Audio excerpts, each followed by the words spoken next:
The phone rang as I was watering the roses outside the pavilion. The June sun was beating down, and the water from the hose cooled the hot earth nicely. I'd been a gardener at Townsend Municipal Park for 28 years, and in that time I'd seen the city change. Old trees growing and new ones just taking root. The rose garden was my special pride.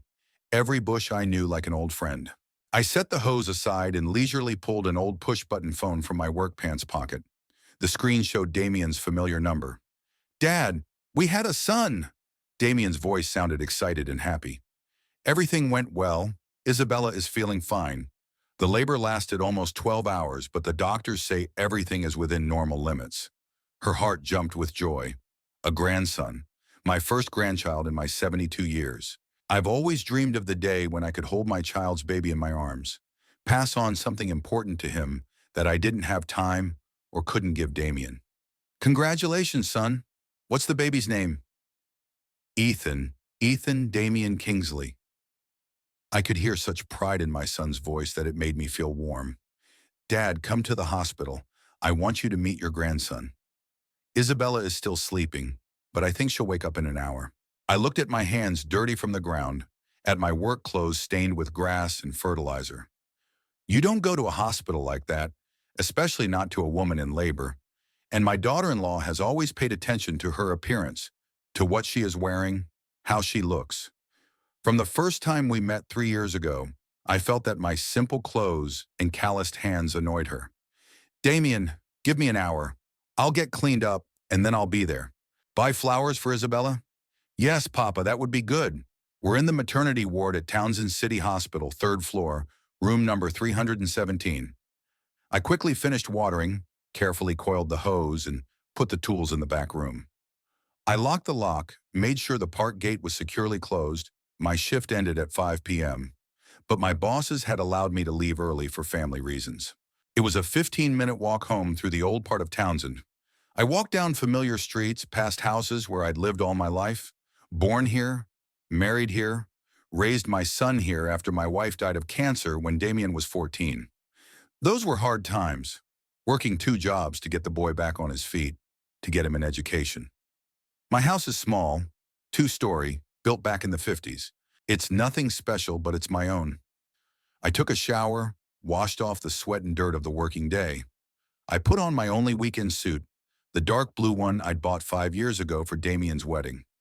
Isabella had smiled at me then, almost called me Daddy, though I'd sensed something strained in those smiles even then. I shaved, combed my hair neatly.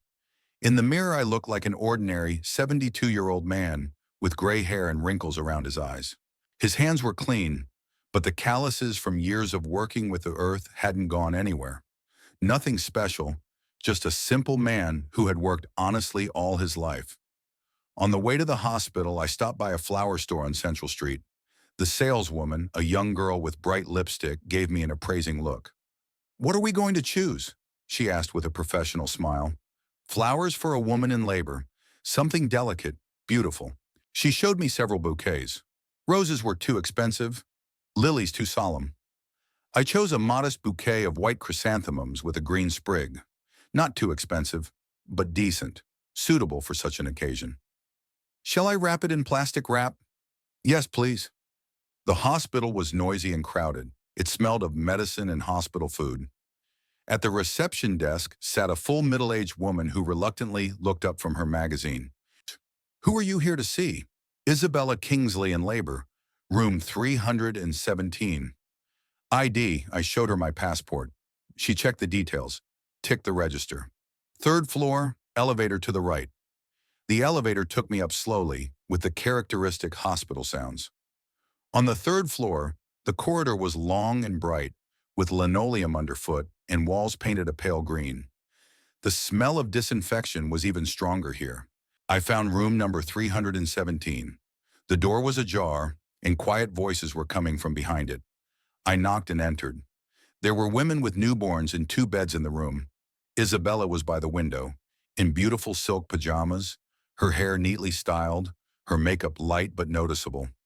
Even after giving birth, she looked like she was getting ready for a photo shoot. Damien sat next to her on a chair, holding a tiny bundle in a blue blanket. "Daddy, Damien stood up, smiling broadly. Finally, meet your grandson, Ethan. I handed the bouquet to Isabella and leaned toward the child. A reddish, wrinkled face, closed eyes, tiny fists clenched, as if the baby was preparing for a fight with the whole world. The most ordinary miracle that happens every day in every maternity hospital, but no less amazing. Honor.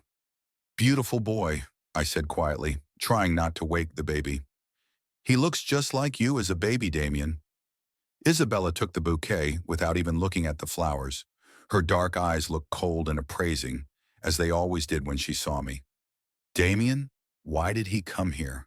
She asked, addressing her husband but referring to me in the third person, as if I wasn't here. The son looked at his wife confusedly, then at me.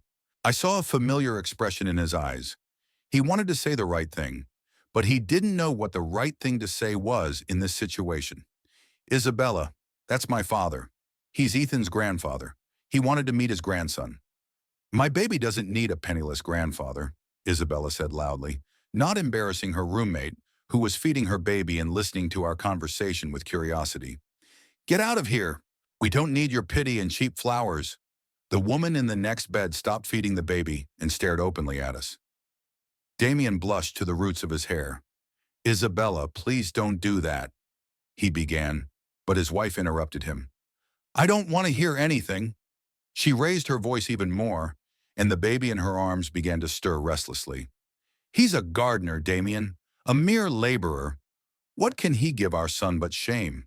My parents, when they find out that some digger came to see their grandson. Isabella! Damien tried to stop her, but to no avail. Isabella, what?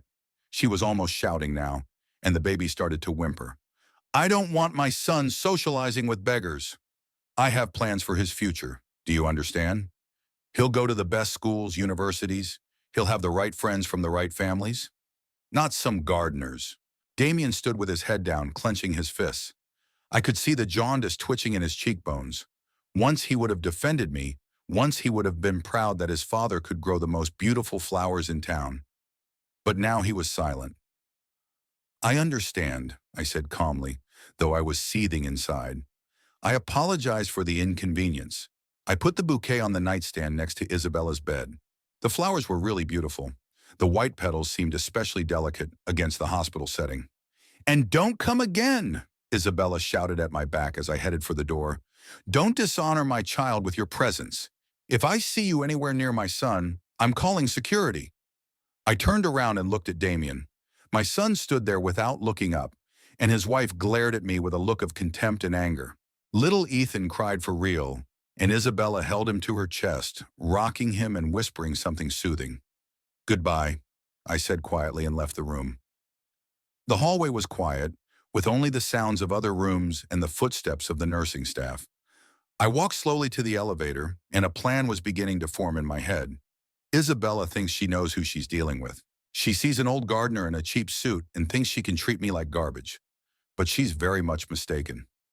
At home, I sat down in an old armchair by the window and took a long look at my little garden. The evening sun was slanting its rays to illuminate the beds of tomatoes and cucumbers, the bed of petunias I had planted last spring. Everything was tidy, neat, every plant in its place. 40 years ago, when Martha and I bought the house, there had been nothing but bare earth and a few stunted apple trees. Now the garden was a delight to the eye, and neighbors often stopped by to ask advice about their flowers. But today, even my favorite plants couldn't distract me from my memories. Isabella's words echoed in my head like an annoying melody. Beggar grandfather, simple laborer, don't dishonor my child. 3 years ago, when Damien had first brought her to meet her, she'd been very different. I remember that October evening, Damien called and said he wanted to introduce his girlfriend. They had been dating for 6 months, but he had kept the relationship a secret up until that point. I made dinner, baked chicken and vegetables from my own garden, baked an apple pie from Martha's recipe. I set the table with the best dishes I'd gotten only on holidays. Isabella was charming then, beautiful, well-groomed, with a snow-white smile and manners that betrayed a good upbringing. She praised my food, admired the garden, called me almost papa. Damien was glowing with happiness, holding her hand and proudly telling her how she worked at the advertising agency, how talented she was, how many plans she had. Russell, she said then, Damien has told me so much about you, about how you raised him alone after his mom died, how hard you worked to get him an education. It was admirable. I believed in that sincerity then. I believed that she really respected what I had done for my son. We talked late into the night. She asked about flowers, about the work in the park, even wrote down the names of the varieties of roses I recommended for her balcony. But the first telltale signs came within a month. Damien started coming by less often. He used to come every weekend, helping with chores, having dinner together, talking about life. Since I met Isabella, those visits have been few and far between. Dad, we have plans for the weekend, he would say when I called and asked to meet. Isabella bought theater tickets. Some other time, okay?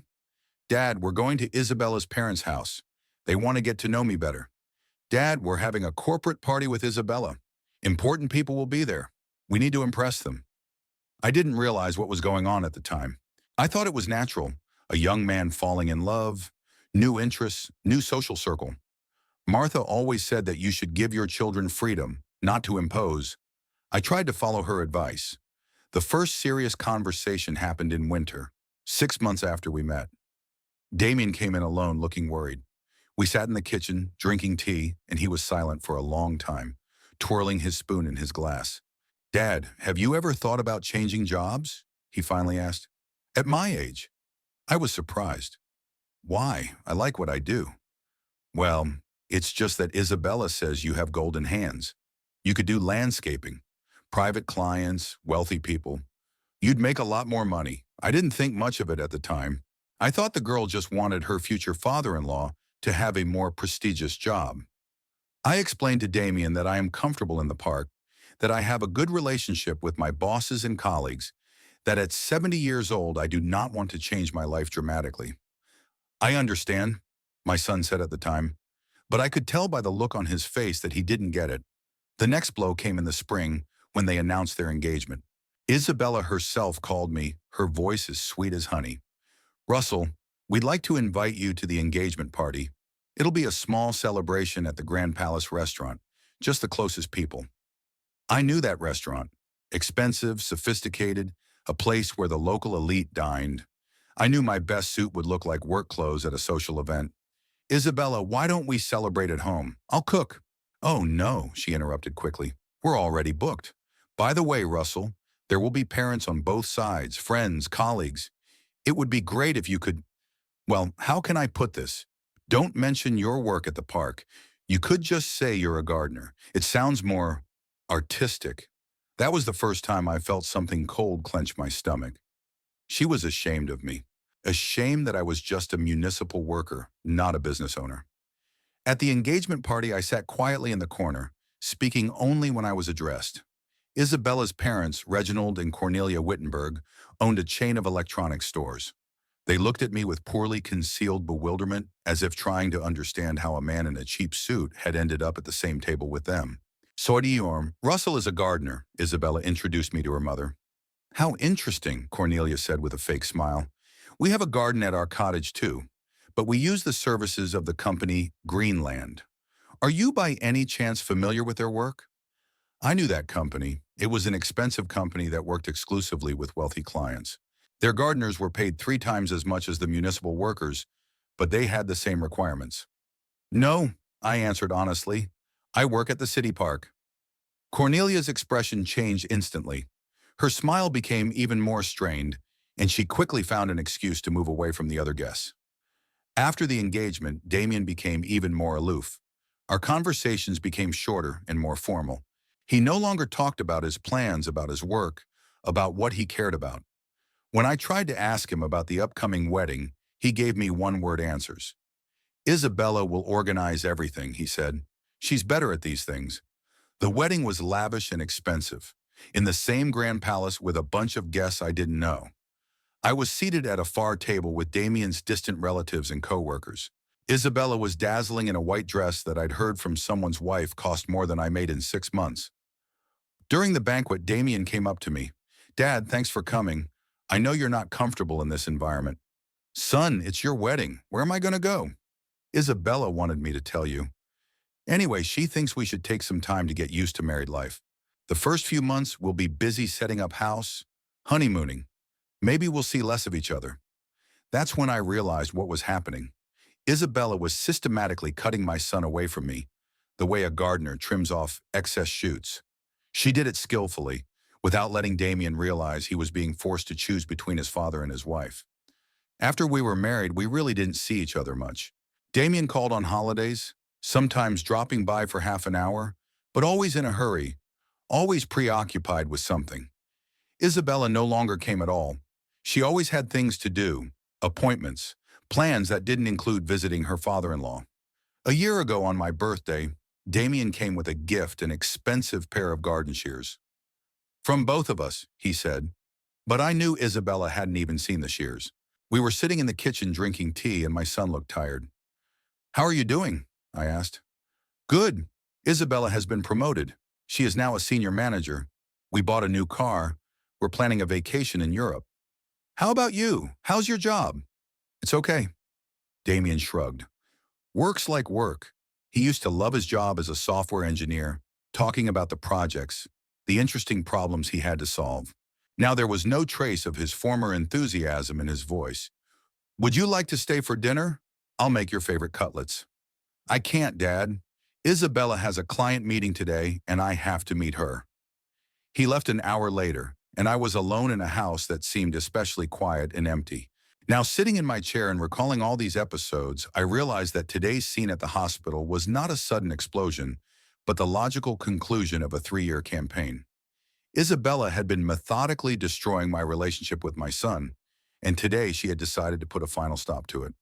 In the morning, I got up at the usual time, 7:30, as I had done for the last 40 years. I was still in the habit of getting up early from when I'd worked 2 jobs to get Damien back on his feet. I brewed coffee, ate breakfast of oatmeal with honey from my own hives, and stood at the window for a long time, watching the city wake up.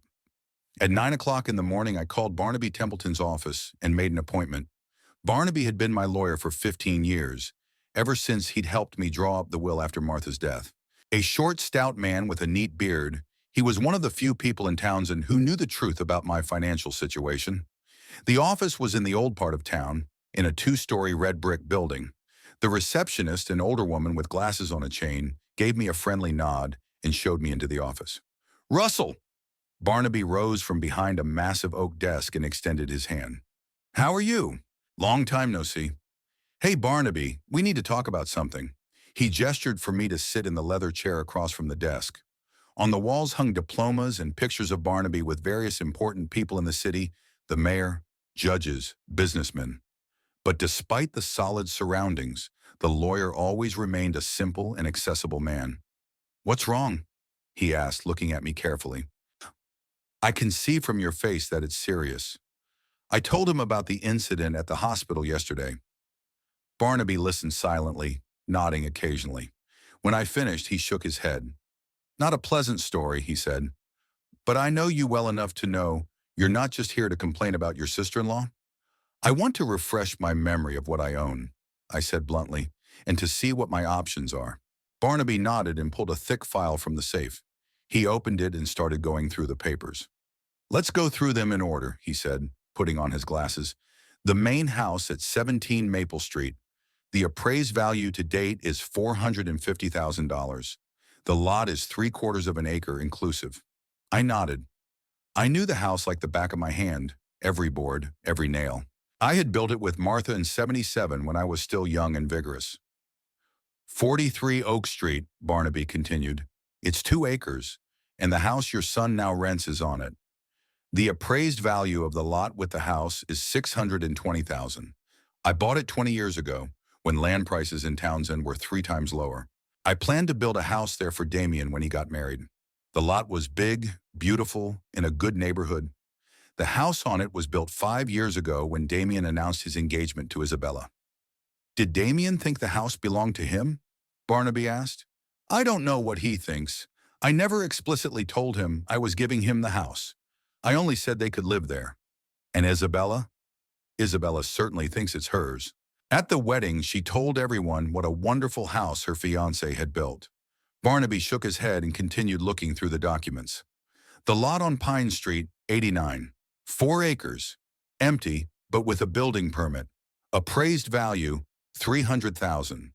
A lot in an industrial area where a new shopping center was being built. 1.5 acres. Appraised value, $800,000. I bought this lot 10 years ago for next to nothing. Back then, it was the edge of town, an abandoned industrial area. But I saw that the city was growing this way, and I wasn't wrong. Now they were building a big shopping center there, and the cost of the land had gone up 20 times. A country lot near Lake Meadow, 10 acres with a small house, appraised value, 400,000. I bought that property right after Martha died. I wanted a place where I could be alone, think, fish. The house was simple but cozy, and the lake was clean and quiet. And finally, Barnaby took off his glasses and looked at me. Your bank accounts and investments. I have $2,300,000 in savings, most of it in long-term deposits and conservative investment funds. Total? I asked. The total value of all assets is $4,800,000, Barnaby said, not counting the annual rental income from the industrial estate and the interest on the deposits. I leaned back in my chair. The figures didn't surprise me. I knew roughly how much my property was worth, but hearing it out loud was still strange. How do you do it, Russell? Barnaby asked with genuine curiosity. Hashushuming, you work as a gardener, get a modest salary, live very simply. Where did you get that kind of money? I lived within my means, I answered. I never bought anything I couldn't afford. Martha was frugal too. We didn't go on expensive vacations. We didn't buy new cars every 2 years. We didn't eat out at restaurants. All the money we had was saved or invested in real estate. And your salary as a gardener? My main income is from renting out plots and from investments. The park's salary is more of a hobby. I like working with plants. I like that my labor makes people happy. Barnaby nodded understandingly. Does your son know about your condition? No. Damien thinks I live on my pension and a gardener's salary. Why have you never told him? I wondered. It's a question I've asked myself many times. I wanted him to make his own way in life. I didn't want him to rely on Daddy's money, but to rely on his own strength. Martha agreed with me. We decided we'd tell him about the inheritance when he was married and had children. And now the moment had come? It has, I said firmly, but not in the way I'd planned. Barnaby closed the folder and looked at me carefully. What are you going to do? I want Isabella to know the truth. I want her to realize who she's dealing with. Russell, be careful. Revenge could ruin your relationship with your son for good. What relationship? I grinned bitterly. Barnaby, did you see what happened yesterday at the hospital? Damien didn't say a word in my defense. He let his wife call me a beggar and kick me out of the room where my grandson was lying. The lawyer nodded sympathetically. Anam, I understand how you feel, but think twice. Sometimes it's better to swallow a grudge than to destroy a family. Isabella had already destroyed the family, I said. 3 years ago, she started a war against me, and she won it yesterday. But I'm not going to give up. Barnaby was silent for a moment, going over the papers. All right, he said at last. What exactly do you want to do? The house Damien and his wife live in is built on my property. I want to know what rights I have to that house. The house is built on your land, so legally it's yours too, Barnaby explained. You have every right to use it as you see fit. Can I evict them? Technically, yes, but that would be cruel to my son. What if they refuse to recognize my claim? The paperwork's all in order. It's registered to you. They have no legal grounds to claim it. I got up and went to the window. Downstairs on the street, ordinary people were passing by. Someone was hurrying to work. Someone was walking with their children. Simple, ordinary life in which there is no room for drama and conflict. Can you prepare the documents confirming my ownership of all the plots? I asked, turning to Barnaby. Sure. When will you need them? Tomorrow. The lawyer nodded and started putting the papers back into the folder. Russell, think again. Maybe you should just talk to your son first. Explain the situation to him. Tell him how you feel. I've been trying to talk to him for 3 years. He can't hear me. He only hears Isabella. What if talking to my sister-in-law doesn't work? What if she'll stand her ground? Then they'll move out of the house they think is theirs, I said calmly.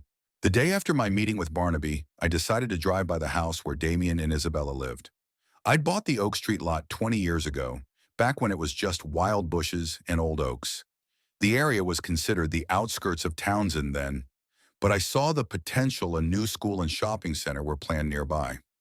I wasn't wrong. Now Oak Street was one of the most prestigious streets in town. Large lots, beautiful homes, manicured lawns. The house I'd built for my son fit in perfectly. 2 stories with wide windows and a spacious veranda, surrounded by young trees I'd planted myself 5 years ago. I parked my old pickup at the end of the street, under a sprawling maple tree that gave me a good view of the lot. The time was around 2 in the afternoon. Damien was probably at work. Isabella worked from home 2 days a week, doing online consulting for her clients on advertising campaigns. The house looked immaculate. The lawn was freshly mowed. The flower beds near the porch were blooming with bright colors: petunias, velvets, lion's green. I recognized my work.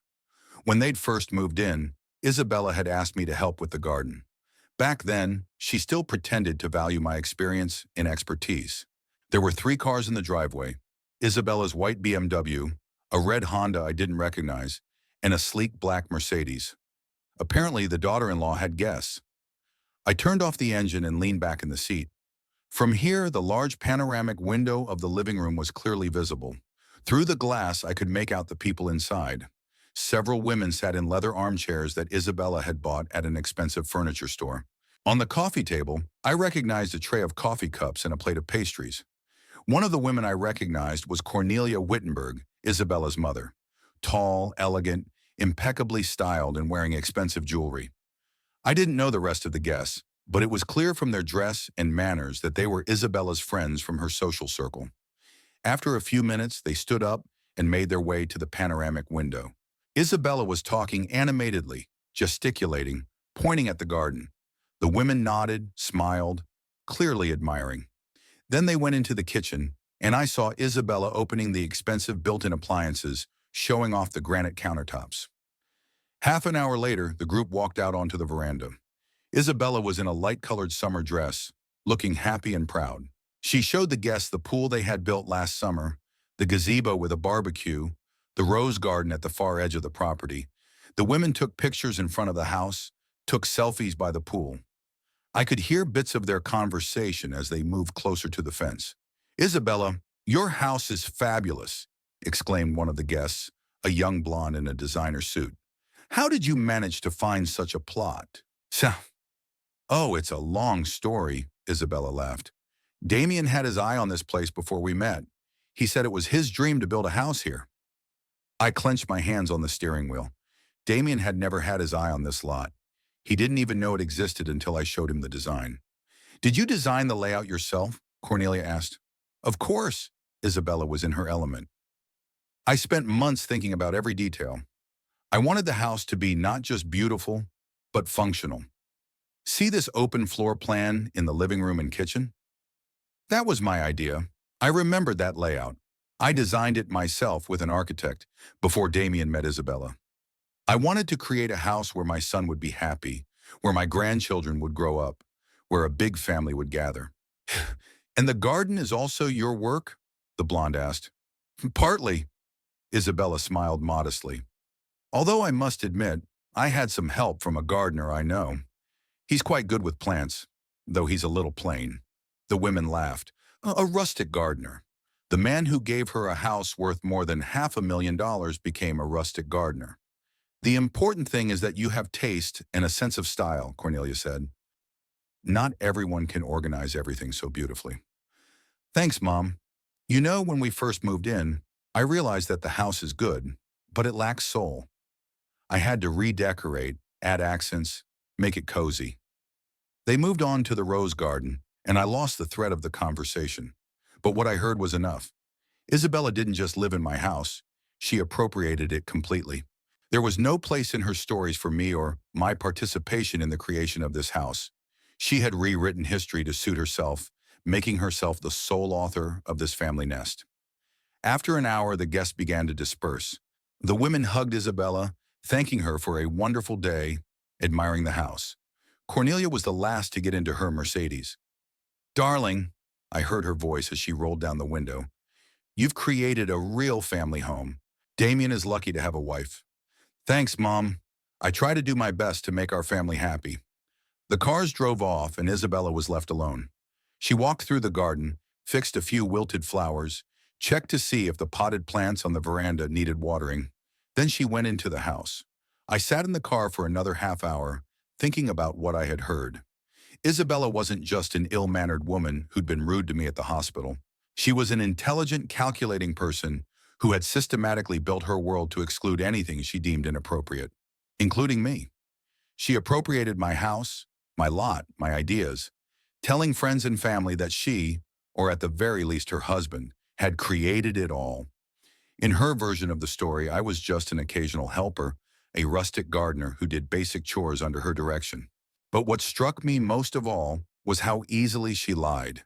She didn't blush, didn't stammer, told the made-up story as confidently as if she believed it herself. Perhaps she really did believe it. Perhaps in her mind she really was the creator of this house, and everyone else was just helping to realize her vision. Around 4 o'clock, I saw Damien's familiar dark blue sedan. My son parked in the garage and walked through a side door into the house. A few minutes later, two figures, Damien and Isabella, appeared in the large living room window. They were talking about something, Isabella showing him something on her phone, probably pictures from tonight's meeting. Damien was nodding, smiling, hugging his wife. They looked like a happy couple in a beautiful home they considered their own. They had a newborn son, a good job, a secure life. What did they care about the old man who had once created all this for them? I started the car and drove home. The decision was final. Tomorrow I'll talk to Isabella. It was time she learned the truth about whose house she was hosting guests in and telling made-up stories about her own accomplishments. At home, I called Barnaby. "Are the papers ready?" I asked. "Yes, everything's ready. Title certificates for all the lots, bank statements, proof of income. When do you want to pick it up?" "Tomorrow morning." "And Barnaby, get the tenant notification paperwork ready, just in case." You could hear the lawyer sighing heavily in the phone. "Are you sure, Russell?" "I'm sure." The next day I arrived at Barnaby's at 10:30 in the morning. The lawyer met me with a file of papers and a concerned look on his face. "So, Mom, Russell, I've been thinking all night about our conversation," he said, handing me an envelope.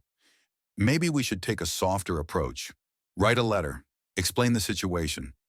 "Barnaby, for 3 years I've been soft," I replied, checking the contents of the envelope. "You saw the result at the hospital the day before yesterday. The documents were in order. Certificates of title, land registry statements, bank statements, all official, stamped and signed. What if she doesn't believe me? She says the documents are fake? Then we'll go to the land registry and they'll explain everything to her officially." I thanked Barnaby and drove home. I knew Damien left for work around 8 in the morning and didn't get back until 6 in the evening. That gave me plenty of time to have a serious conversation with my sister-in-law. At home, I showered, shaved, and put on my best suit. I wanted to look dignified when I explained to Isabella that she was just a guest in my house. At 2 o'clock in the afternoon, I pulled up to the house on Oak Street. Only Isabella's white BMW was in the garage. Damien was gone. I parked at the gate and made my way to the front door. There was music playing in the house, something classical, probably Vivaldi. I pressed the bell. The music faded and footsteps were heard. Isabella opened the door, wearing an elegant house dress, her hair in a careless bun. When she saw me, her face changed instantly from surprise to annoyance to outright anger. "What are you doing here?" she asked sharply, without saying hello. "I want to talk to you, Isabella. May I come in?" "No, you can't." She tried to close the door, but I put my foot on the threshold. "Get out of here right now." "Akun, this conversation will only take a few minutes." "I have nothing to talk to you about." "Damien isn't home, and I'm not going to talk to you without him." She spoke loudly, nervously, apparently expecting me to freak out and leave, but I didn't move. "Isabella, this is about the house you live in. I think you'll be interested in the details." "What details?" She squinted. So, and it's our house, we bought it with our own money. That's what I want to talk about. She hesitated for a few seconds, then stepped aside abruptly. 5 minutes, and I don't want to see you here again. I walked into the spacious hallway. The house looked even better on the inside than it did on the outside. Expensive finishes, exquisite furniture, paintings on the walls. It was worth more than Damien could earn in a few years. Speak quickly. Isabella stood with her arms crossed over her chest. What did you want? I wanted to apologize for the situation at the hospital, I began calmly. I understand that childbirth is stressful, and you weren't yourself. I was perfectly fine. She freaked out. And I said exactly what I thought I said. My baby doesn't need a penniless grandfather to embarrass him in front of people. Beggar? What else do you call a man who works as a gardener for a penny at 70-odd years of age? She spoke with such contempt that it was almost physically painful. Do you think I don't know how much municipal workers make? 1,200 a month. You can't dress decently on that money, let alone spoil your grandchildren. Have you thought about how I got the money to build this house? Isabella was silent for a second, then waved her hand. Probably saved up all your life, or a loan. What's the difference? The house is built. We paid for it. Paid who? You got paid. Damien sends you money for the house every month. I smiled. Damien did indeed wire me $500 a month, an amount he considered rent.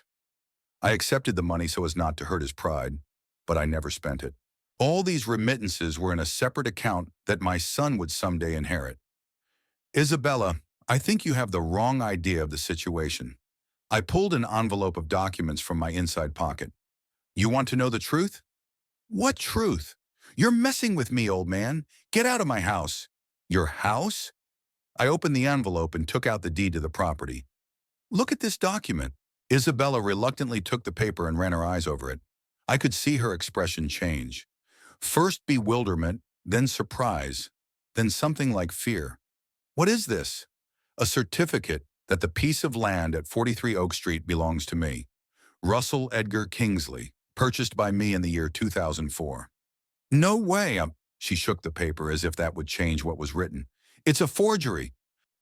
We could go to the land office and check it out, or call a notary. Isabella quickly reread the document again. Then she looked up at me, her eyes full of confusion. But what about the house? We bought the house. It's on my land, so legally it's mine, I explained patiently. Damien never bought anything from me. I let him live here. You're lying! Isabella's voice became hysterical. Damien paid for the construction. We took out a loan from the bank. What exactly did you take out a loan for? For, she stammered, trying to remember. For decorations, furniture, furnishings. Exactly. Damien paid for the interior, decorating, and furnishings, and the house and grounds have always belonged to me. Isabella sank down on the sofa, still holding the document. Her face was pale, her hands trembling. But why didn't you say anything? Why didn't you explain it once? Why didn't you? I thought my family would live here. My son, my daughter-in-law, my grandchildren. I thought we'd be a family, and ownership wouldn't matter. What do you want now? She asked quietly. I want you to apologize for what you said at the hospital, and to never call me a beggar again. Isabella was silent, pressing her lips into a thin line. I could see a quick calculation going on in her head. She was trying to find a way out of the situation, a way to save face and not lose the house at the same time. What if I don't apologize? She finally asked. Then you'll have to move out. You can't kick us out. We have a newborn baby. I can. I pulled out another document. Here's the notice to terminate the lease.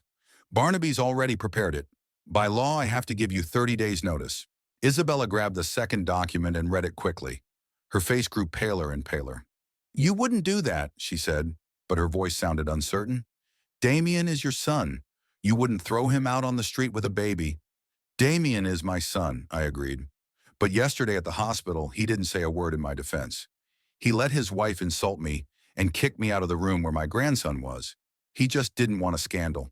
He made his choice, Isabella. He chose you over his father. Now let him live with the consequences of that choice. She got up from the couch and started pacing the room, nervously tugging at the hem of her dress. "All right," she said abruptly. "Let's say you're right about the house, but we have money. We can buy another place." "Of course you can. And I don't need you to apologize or anything. We'll get along just fine without you." "Then here's your notice," put the document on the coffee table. "You have 30 days to find a new place to live and move." Isabella stopped and stared at me with hatred. "Do you think you've won? You think Damien will forgive you for kicking his family out of the house? He's the one who should be apologizing to me," I replied calmly, "for letting his wife turn me into a pariah." "Sorry, one. Get out," she hissed. "Get out of my house." "Out of my house," I corrected and headed for the exit. When the door closed behind me, I didn't leave right away. I sat down in the car, and a few minutes later, I saw Isabella's figure appear in the large living room window. She was fumbling around the room with the phone in her hands, obviously trying to reach Damien. I started the car and drove slowly down Oak Street, but after a block, I stopped at the curb. I wanted to give Isabella time to process the situation. I knew her first reaction would be to try to find a way to refute my words, to prove that the documents were forged or that I had no right to the house. Half an hour passed before I decided to return. I needed to finish the conversation, to explain the terms to Isabella so that she would have no illusions. When I pulled up to the house again, I saw the white BMW in the same position, but now the driver's door was open, and Isabella was sitting behind the wheel, still on the phone. The look on her face was desperate. I got out of the car and walked over to her. When she saw me, she quickly ended the conversation and jumped out of the cabin. "Damien's not answering," she blurted out as if it were my fault. "He's in the middle of an important negotiation, and his phone's off until 5 o'clock tonight." "I understand," I said calmly, "but our conversation doesn't require his presence." "Yes, it does. He needs to know what you're doing here." "Isabella, I'm not organizing anything. I'm just explaining to you the reality of the situation." She paced nervously back and forth in the driveway. Her hair was no longer neatly styled. Her hair was disheveled, and there were red spots on her cheeks. "This is impossible," she said, more to herself than to me. "Damien would never hide something so important from me. He would tell me that the house isn't ours." "Damien doesn't know all the details himself," I explained. "I never told him that I was giving him the house. I only said he could live here." "But we paid. We sent you money every month, $500 a month in symbolic rent.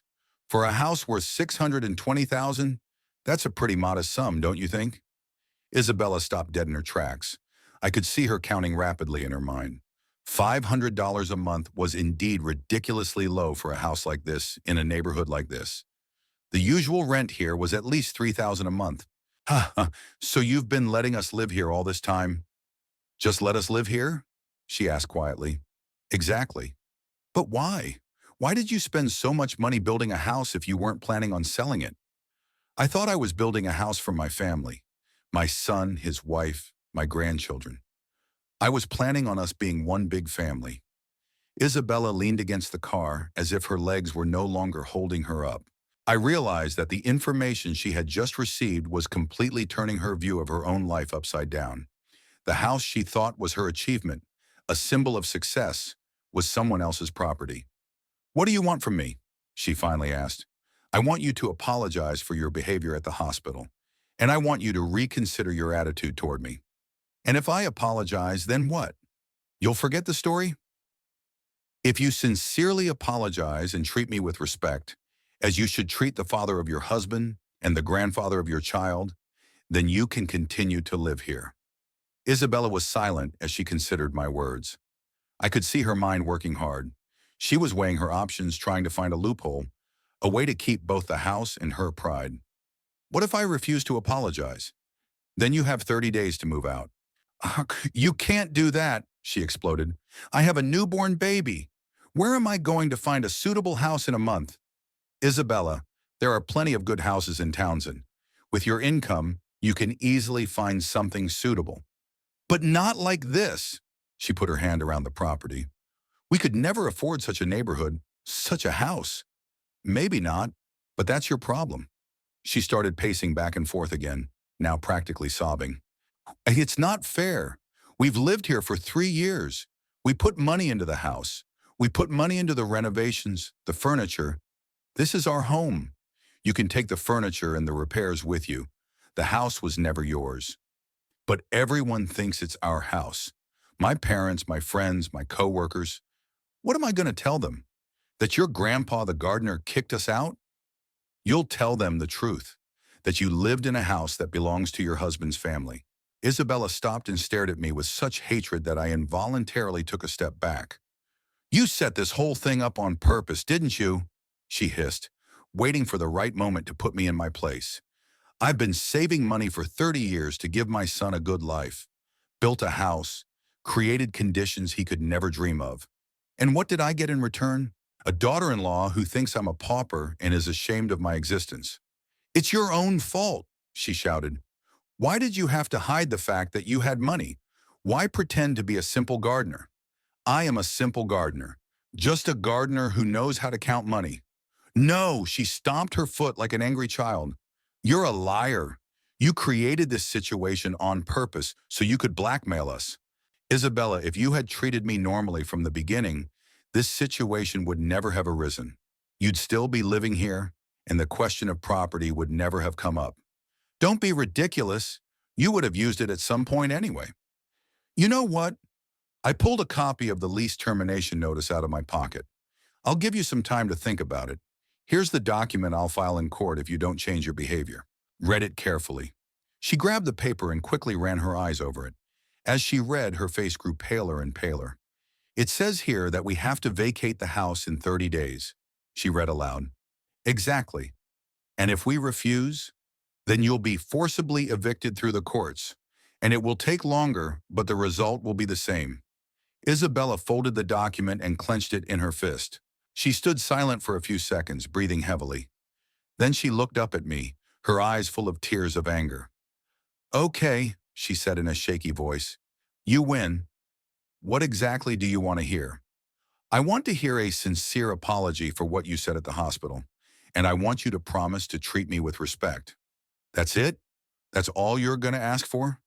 Nothing more, just a normal human relationship. Isabella closed her eyes and took a deep breath. When she opened them again, there was defeat in her gaze. I need time to think, she said quietly. I'll wait for Damien. Talk to him. Of course, you have until tomorrow night. And then it's either an apology or the notice goes to court. I turned around and walked to my car. Behind me, I could hear Isabella sobbing, loud, desperate sobs, the way people cry when the world they thought was theirs crumbles. I got home about 5 in the evening. I had dinner, watered the vegetable garden, and sat in a chair by the window with the evening newspaper. But I couldn't read. My thoughts kept returning to my conversation with Isabella today. I wondered how she'd explain the situation to Damien, if she'd find a way to put the blame on me. At 7:30, the phone rang. Damien was calling, his voice anxious and confused. Dad, what's going on? Isabella told some incredible story about the house, about the deeds. What kind of story?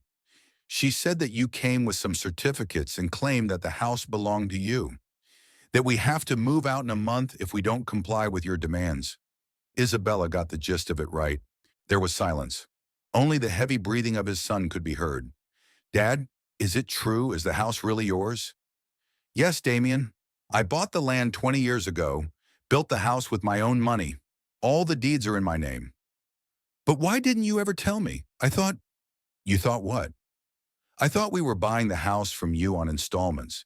I transfer money every month. You transfer a token amount.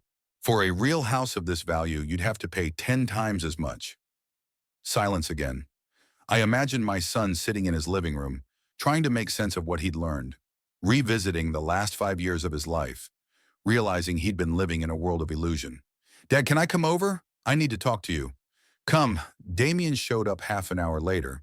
He looked tired and shaken. He went into the kitchen and sat down at the table where we used to spend long evenings drinking tea and talking. But now there was an abyss of misunderstanding and resentment between us. Tell me everything in order, he asked. Where did you get such money? Why did you keep it from me? I told him the story Barnaby had told me before, how I'd saved money all my life, how I'd bought land when it was cheap, how I'd invested it. Damien listened in silence, growing more amazed by the minute. So you're a rich man, he asked when I had finished. I am a wealthy man. I have enough to live a decent life and help support my family. But why do you keep working as a gardener? Why do you pretend to be poor? I'm not pretending. I really work as a gardener because it gives me pleasure. And money is just a tool that allows me not to think about my daily bread. Damien rubbed his face with his hands. I feel like an idiot. All these years of feeling sorry for you, thinking you were barely making ends meet on a meager pension. I thought I was building a house for my family, that I'd have a son who would respect me and a daughter-in-law who would be like a daughter, that my grandchildren would grow up in this house and we'd all be family. Dad, I respect you. Damien, 2 days ago at the hospital, your wife called me a beggar grandpa and kicked me out of my grandson's room, and you didn't say a word. My son lowered his head. I didn't know what to say. Isabella was stressed after giving birth. I didn't want to cause a scandal. You chose her comfort over the dignity of your own father. That's not fair. I was in a difficult situation. Difficult? I got up and went to the window. Damien, your wife publicly humiliated me, and you didn't even try to stop her. What's complicated? She didn't mean to humiliate you. She just thought that you couldn't give your grandson what a modern child needs. On what basis did she decide that? Well, your job, your income. My job built the house you live in. My income provided for your education after Mom died. But Isabella doesn't know that because she judges by appearances. Damien got up and started pacing around the kitchen. Okay, let's say you're right. But why go to such extreme measures? Why threaten eviction? We could just talk. We could discuss things. I've been trying to talk to you for 3 years. Isabella's been slowly pulling you away from me, and you let her do it. I didn't. When was the last time you came to me for nothing? Not on a holiday, not out of obligation, but just because you wanted to talk to your father? Damien paused, trying to remember. Dad, we have our own lives, our own worries. Isabella works, I work. Now there's a child. Of course. And I'm just an old gardener you can remember once a month. Don't say that. You know that's not true. I know. How would I know? From your infrequent visits? From your formal phone calls? Or from the way you acted at the hospital? Damien sat back down at the table and covered his face with his hands. What do you want from us? What exactly are you trying to accomplish with these threats? I want an apology from Isabella for her behavior, and I want her to stop treating me like a second-class citizen. She'll apologize, I'll talk to her. Damien, I don't want a forced apology. Either Isabella realizes she was wrong or she doesn't. If the former, we can work things out. If the latter, you're better off living apart from me. But we can't just move out. We have a child, a job, a whole life here. That's your problem. You should have thought of that when you let your wife insult me. My son got up and came over to me. Dad, are you really ready to ruin a family over one bad conversation? I didn't destroy the family. Isabella destroyed the family when she decided she could treat me like garbage. And you ruined the family when you let her do it. I'm gonna fix it. I'll talk to Isabella. I'll explain it to her. Explain what? That she should respect me because I have money? And if you didn't have money, you could keep calling me a beggar? Damien couldn't find anything to say. We stood facing each other, and I could see the confusion and pain in his eyes. I felt sorry for my son, but I knew I couldn't back down. Too many years of resentment had built up. Too many times I had swallowed insults for the sake of peace in the family. You have until tomorrow night, I said calmly. Either a sincere apology and a change of heart or an eviction notice. Dad, the decision is yours, Damien, but it will have to be done quickly. My son stood for a few seconds, then headed for the exit. He turned around at the door. What if we move out? You'll never see your grandson again? If you move out under duress, then yes, I'm not likely to see him. But that would be your choice too. The door closed and I was alone. Outside the window, the summer night was darkening. Crickets sang somewhere. The wind moved the leaves of the apple trees in the garden. A normal quiet night in Townsend. But for my family, this night might have been the last time we were still a family. I spent the next day in the park as usual. I worked with the roses, trimmed the bushes, watered the flower beds. My colleagues noticed that I was quieter than usual, but no one questioned me. People in municipal services are used to staying out of other people's business. About 2 o'clock in the afternoon, Walter Grimm, the park's head gardener, approached me. An older man with a kind face and calloused hands. He had worked here even longer than I had, almost 40 years. "Russell," he said, sitting down on a bench near the rose garden, "I had a lady come to see me today. She said she was my sister-in-law, asking about you." I wasn't surprised. I knew Isabella wouldn't give up without a fight, would look for ways to refute my words or find something compromising. What exactly did she ask? Strange questions. Walter scratched his gray beard. Asked how much you made, if you had debts, if you borrowed money from coworkers. Asked about your reputation, if you had any problems with your superiors. And what did you tell her? The truth, that you're one of the best employees I've ever known in my career, that you're never late, never truant, do a better job than you have to, and that you never asked for a loan, always helping others when they were in trouble. Isabella was clearly hoping to hear something different.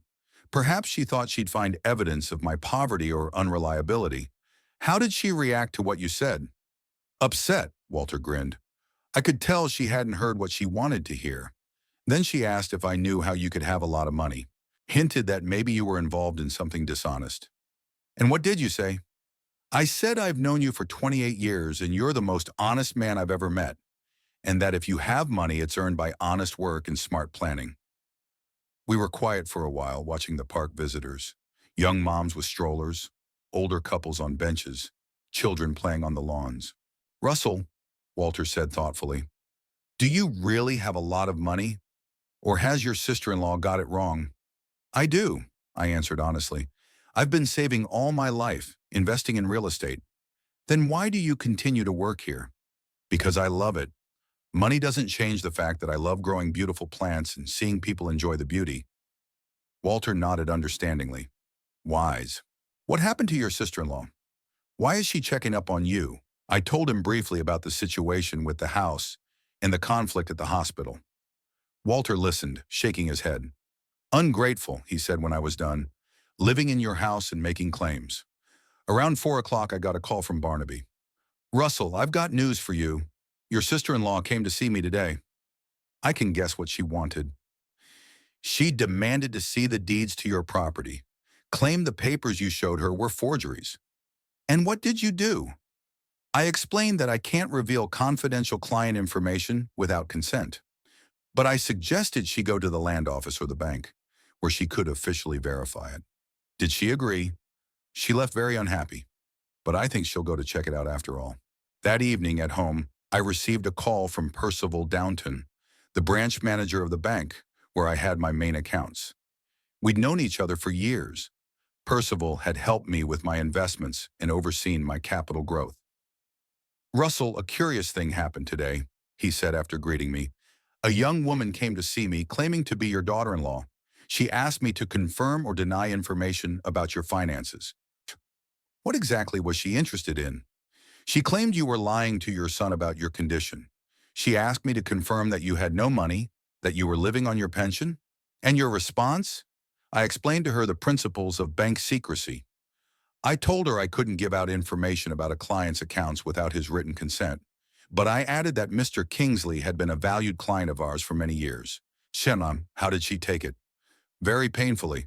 I guess she was hoping to hear that you were bankrupt. The next morning, as I was watering the flower beds near the main entrance to the park, I was approached by Dorothy Crawford, an elderly woman who had worked at the Townsend land office for many years. We knew each other. She often walked in the park and always stopped to talk about flowers. Russell, dear, she said with a concerned look, some nervous girl came to my office yesterday.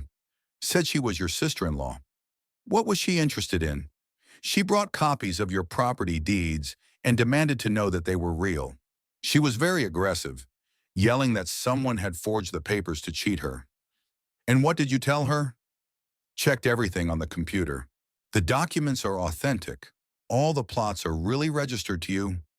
The dates of purchase, the value, everything matches. The girl didn't believe it at first. Then she asked me to print out the certificates to show her husband. Dorothy was silent, looking at the bed of petunias. Russell, what's going on in your family? Why is your daughter-in-law acting so strangely? Family disagreements, I answered briefly. I realize it's none of my business. But be careful. That girl looked very angry and very scared. By the end of the day, the picture became clear. Isabella spent all day trying to verify what I said and find a way to disprove it. She contacted people who might know the truth about my financial situation and reputation. And everywhere I got the same information. I am really a wealthy man with an impeccable reputation. That evening, I got a call from Damien. Dad, Isabella's been checking your paperwork all day. She went to the bank, the land office, talked to your co-workers. And what did she find out? That you were telling the truth. The house is yours. You have the money, and everyone knows you as an honest and decent man. Did you doubt that? No, but Isabella was hoping to find some mistake, some proof of deception. And now? Now she's panicked, realizes we might actually be without a home. What's she decided? Nothing yet. She's been crying for 2 hours. I looked at my watch. The ultimatum was less than 24 hours away. Damien, we have to make a decision soon. I know, Dad. We'll think about it. We will. I look forward to hearing from you. After the conversation, I sat in a chair by the window and tried to imagine what was happening in the Oak Street house. Isabella realized she was trapped in her own pride. All her attempts to find flaws in my position had failed. Now she was left with only two choices: apologize sincerely or prepare to move. At 8 p.m., as the ultimatum was about to expire, Damien called. His voice was tired and strained. Dad, we talked to Isabella. She can't apologize. Can't or won't? Both. She says she was right in the hospital, that she's not going to humiliate herself in front of you. I listened in silence, looking out the window at my garden. The evening sun was shining on the tomato beds and everything looked peaceful and calm. So you've made a decision? It appears so. We'll start looking for a new place to live. I see. Then I'll file the papers with the court tomorrow morning. Dad, can you give us more time? A month is not enough time to find a suitable house. I'm required by law to give 30 days notice. I can't give you more than that. After the conversation, I called Barnaby and asked him to prepare all the necessary papers for filing in court. The lawyer sighed but agreed. The next morning, I took the paperwork to Barnaby and he went to court. The official eviction proceedings had begun. Damien and Isabella now had exactly 30 days to find a new place to live and move. They spent the first week looking for a house in the same neighborhood, but quickly realized there was nothing suitable in their price range. Houses similar to the one they lived in cost between $4,000 and $6,000 a month to rent. At Damien's $8,000 salary, that was prohibitive, especially with a newborn baby and all the associated expenses. Through Walter, I found out what was going on in their house. Colleagues told each other the news, and news travels fast in a small town. They said that Kingsley's young family was urgently looking for a place to live, that there were constant quarrels between the couple. The second week, Damien called me. Dad, we found a house. It's in the Westfield neighborhood, a 3-bedroom, $2,000 a month. I knew the neighborhood. Not the worst, but nowhere near as upscale as Oak Street. Small houses built in the 80s. Narrow lots, no infrastructure. Okay, I said briefly. Dad can't... Damien started, but he stopped. What? Nothing. Forget it. He wanted to ask me to change my mind, but he knew it was too late. The decision had been made, and there was no turning back. At the end of the second week, Damien came to my house. He didn't look good. He was thin, his eyes were shadowed, his clothes were wrinkled. He sat at the kitchen table and was silent for a long time, twirling his teacup in his hands. Isabella blames me for everything, he said at last. What things? She says I should have told her about your financial situation, that my silence put her in an awkward situation. And what do you say? That I didn't know the truth, but she won't listen. Claims I lied to her on purpose so she wouldn't make plans for your money. Damien looked up at me with tired eyes. Dad, why did you really never tell me about the money? I wanted you to make it on your own. I wanted you to be your own man, not a dependent. Shorty, but I'm your son. Isn't it natural to want the best for your children? To want, yes. But it's not natural to give them everything on a silver platter. Look at the children of rich parents. How many of them are independent, responsible people? Damien thought about it. And now? Could you tell me now? I could have, but you chose a wife who thinks I'm a beggar, and you didn't change her mind. What's the point of telling someone who doesn't respect you as a person about money? Isabella didn't know. Damien, respect doesn't depend on a bank account. Either a person is worthy of respect or they're not. And money is just a tool that can reinforce an attitude that already exists. We didn't talk. Outside the window, the wind swayed the branches of the old apple tree I'd planted 30 years ago. Isabella treats me differently now, Damien continued. She used to listen to me, thought I was smart, successful. Now she says I'm a loser who can't provide a home for his family. How do you react to that? Angry. I know she's being unfair, but I can't help it. She's stronger than me at arguing. She'll always find an argument. Damien, what's your assessment of the situation? Who is right in this conflict? The son thought about the answer for a long time. I don't know, he said honestly. On the one hand, Isabella was really rude to you at the hospital. On the other hand, kicking us out of the house is also cruel. What if Isabella had apologized? What if she admitted she was wrong? She says she told the truth at the hospital, that the child really doesn't need a grandfather who looks like a poor man. Even now that she knows about my money, now she says you're a liar, that you hid the truth so you could use it against us later. I got up and went to the window. A light came on in the neighboring house, and I saw the silhouette of a woman in the kitchen. Normal family life, no drama or conflict. Dad, Damien said quietly, is there any chance you'll change your mind? No. Even if Isabella agrees to apologize now? I don't want a forced apology. If in 3 years she realizes she was wrong and apologizes sincerely, then we'll talk. What about your grandson? You wanted to be a part of his life. I did, but not at the expense of my own dignity. Damien left after half an hour, unable to find the words to change the situation, and I was left alone wondering if I was doing the right thing. Maybe I should have been generous, forgiven my daughter-in-law for the sake of my grandson. But every time such thoughts crossed my mind, I remembered her words in the hospital. My child does not need a poor grandfather. And I realized that no compromise was possible. In the last week before we left, Damien called every day to tell me how the move was going. Isabella was nervous, snapping at him, blaming him for all her troubles.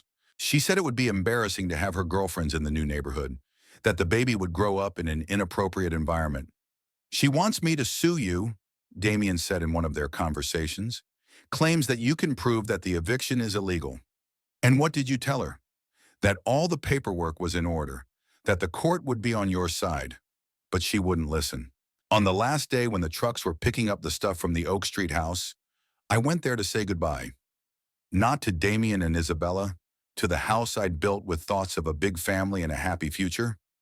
The house stood empty, with the doors and windows open. Workers were taking out the last of the boxes, and Damien was supervising the loading.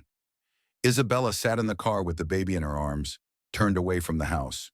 When she saw me, her face contorted with anger, but she didn't get out of the car. Damien walked over to me. That's it, Dad. We're leaving. Good luck in your new home. Thank you. We stood against each other, not knowing what else to say. The baby cried in the car and Isabella started rocking him, still not looking in my direction. Maybe things will get better someday, Damien said uncertainly. Maybe. He got in the car and they drove off. And I was left standing in front of an empty house that was just a house again, not a family nest. A week after Damien and Isabella left, I returned to the empty house on Oak Street. I wanted to inspect the condition they had left it in, to decide what to do with the property next. The house was in good condition. Isabella, for all her faults, was a tidy hostess. The floors were clean, the walls were intact. The plumbing was in good working order. There were some furniture marks on the parquet in some rooms, but that was easily fixed. There was a forgotten vase on the windowsill in the living room, the same vase Isabella had once put the flowers I'd brought for the housewarming party. I walked through all the rooms, remembering how I'd planned to use them. That bedroom was to be for Damien and his wife, that one for the grandchildren when they were older, a study where Damien could work from home, a living room for family gatherings and Sunday dinners. All these plans now seemed like the naive dreams of an old man who had overestimated the importance of family ties. There was more work to do in the garden. No one had tended the plants in the month while the stripping and moving was going on. The roses needed pruning, the lawn was overgrown, and weeds had sprung up in the flower beds. I spent a whole day tidying up the plot. The work calmed me down, helped me not to think about how things could have been different. In the evening, I called Barnaby and asked him to find a management company that could rent out the house. It was silly for such a property to be empty, and I didn't want to have to do the work of finding tenants myself at my age. "What do you see the rent as?" the lawyer asked. "Market rate, 4,500 a month. A family with a good income will be found quickly. It's a great house, upscale neighborhood. Just check the tenants thoroughly. I don't want any surprises." In the first week, the management company brought 5 families to the viewing. They all liked the house, but I chose the Harrisons, a middle-aged couple with 2 teenage children. The head of the family worked as an engineer at a local factory. The wife taught school. People are calm, reliable, with good references. "We are very responsible for other people's property," Mrs. Harrison assured me. "We'll look after the house and garden as if it were our own." "Are your children well-mannered?" "Of course they are." Mr. Harrison joined in the conversation. "Tommy is 16 and he's into soccer. Jessica is 14, an excellent student, dreams of becoming a veterinarian." I immediately envisioned the kids playing in the yard, the family spending summer evenings on the porch, barbecuing in the gazebo. What I had planned for my own family would get strangers, but it was fair. They were paying fair money and didn't think I was a penniless grandpa. The contract was for a year with an option to renew. $4,500 a month, a sum that fully covered my needs and still left a surplus for investment. Damien called once a week. The conversations were short and strained. He talked about the new house, about how Isabella was slowly adjusting to her new circumstances, about little Ethan's health. "The boy is growing up fast," he said. "He is already smiling, recognizing his mother and father." I listened and tried to imagine my grandson, whom I had seen only once. I wondered who he looked like, Damien as a baby or Isabella's family. What is his personality? What does he like? What is he afraid of? "Maybe you could bring him over sometime to meet him," I asked him once. "Isabella is against it," Damien answered after a pause. "She says she doesn't want Ethan hanging out with the man who kicked his family out of the house." "So, what do you think?" "I think things will work out sooner or later. It just takes time." Time passed, but nothing got better. Fall replaced summer, then winter came. I continued working in the park, tending to my garden, meeting up with the few friends I had. Life was calm and measured, but there was an emptiness in it that used to be filled by thoughts of family and grandchildren. In January, 6 months after the eviction, I received a phone call from a woman I didn't know. "Mr. Kingsley, my name is Patricia Norcross. I work in real estate. I'd like to talk to you about selling your house on Oak Street. It's not for sale." "I understand, but my client is willing to offer a very good price. $800,000 in cash," I'm thinking. $800,000 for a house that cost me $450,000 to build. Not a bad profit in 5 years. "Who's your client?" "Young family, husband works in a bank, wife's a doctor. They're looking for a house in this neighborhood, and they really like what you have to offer." "No, thank you. The house stays in the family." "But Mr. Kingsley..." "Goodbye," I hung up. The house remained a symbol of the family I'd once had, of my plans and hopes. Selling it meant finally accepting that it was no more. In the spring, the Harrisons renewed their contract for another year. The children were acclimated to the new school, the parents happy with the neighborhood and the house. Mrs. Harrison has even expanded the flower beds and planted new roses, having asked my permission beforehand. "Sirikyon, we are very grateful that you have entrusted us with such a beautiful home," she said when I arrived to check on the property. "You are good tenants. Take care of what you are given." Damien turned 31 in May. I called to congratulate him, and he told me that Ethan is already sitting up, trying to stand up, saying his first words. "He says Mommy and Daddy," Damien said proudly. "He is a very bright boy. Tell him Grandpa says hello." "I will, but I knew he wouldn't." Isabella made sure Grandpa's name was never mentioned in the house. To Ethan, I was a non-existent person. Sometimes I wondered if I'd done the right thing. Maybe I should have swallowed my resentment for the chance to see my grandson. Maybe it was more important to preserve family ties than to stand up for principles. But every time I had such doubts, I remembered Isabella's face in the hospital, her words about her penniless grandfather, Damien's silence. And I knew I'd done the only right thing. Respect can't be bought or asked for. It can only be earned or lost. In the park, my work remained unchanged. Roses bloomed every summer, visitors enjoyed the beauty, children played on the lawns. I still came to work at 7 in the morning and left at 5 in the evening. Colleagues knew of my family situation, but delicately did not ask for details. Walter Grimm once said to me, "Russell, you did the right thing. A family should be built on mutual respect, not on coercion." "I only feel sorry for my grandson," I replied. "It's not his fault. Children grow up and make their own decisions. Maybe when Ethan becomes an adult, he will want to know the truth about his grandfather." Maybe. In the evenings, sitting in a chair by the window, I often thought about the future. I was 73, in good health, but the years were taking their toll. Who would I leave everything I'd accumulated to? Damien would still inherit, but would he understand the value of the money he would inherit? Will he tell his son about the grandfather who loved roses and built houses for the family? I had no answers to these questions, but I knew one thing. He lived an honest life, worked diligently, did not cheat or humiliate anyone. Built a house for a family that didn't appreciate it, but the house stayed. Grew a beautiful garden that was enjoyed by thousands of people. Accumulated a fortune that will secure his son's future, even if he doesn't realize it yet. And Isabella and Damien have learned to live within their means, to appreciate what they have, and not to consider others inferior just because of outward signs of wealth or poverty. Perhaps that was the main lesson they had to learn.